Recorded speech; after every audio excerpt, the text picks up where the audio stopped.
之情。今日有個又 relaxation 又 resting 嘅信息要話俾大家知。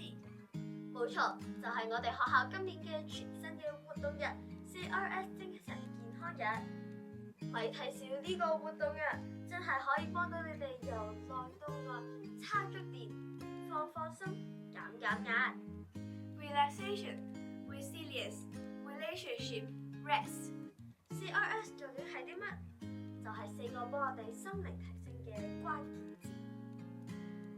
頭先講第一個 R 係 relaxation， 即係放鬆。讀壓力大，讀書讀到好攰，我哋就要學識點樣去搣甩呢啲緊張感。當日我哋小五同學會去禮堂參加冥想體驗，佢係一個好正嘅方法，教我哋點樣用呼吸同埋靜觀嚟釋放壓力，真正做到身心都放鬆。嚟到第二個 R 係 resilience， 即係抗逆力。遇到困難或者有少少灰，我哋要將呢啲變成係挑戰而唔係困難。呢個 R 係訓練大家有主動糾正同埋承擔精神嘅價值觀。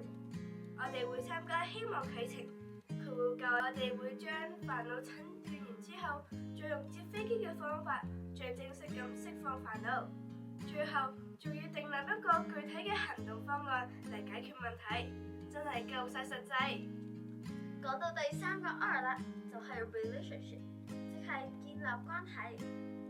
同學當日嘅重頭戲就係善心大放鬆。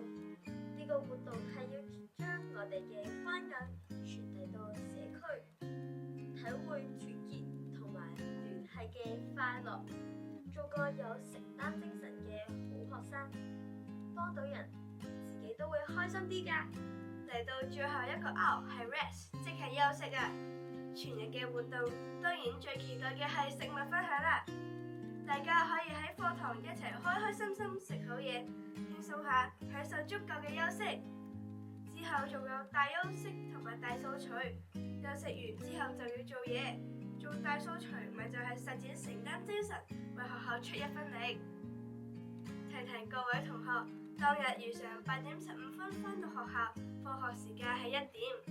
由於當日仲有伸展運動同埋師生動一動嘅活動進行，雖然當日係可以着便服返學，但係大家都要注意着一套可以運動嘅便服返嚟。女孩子就千祈唔好着裙啦。記得同學仲要帶備文具、顏色筆同埋自備餐具。而5年級嘅同學記得要帶大毛巾。4R 精神健康日2.0真係一個好好嘅機會，等我哋身心都 level up， 一齊放鬆，提升抗逆力，加強聯繫，仲要識得好好休息。12月19日，一齊 relax，多謝大家。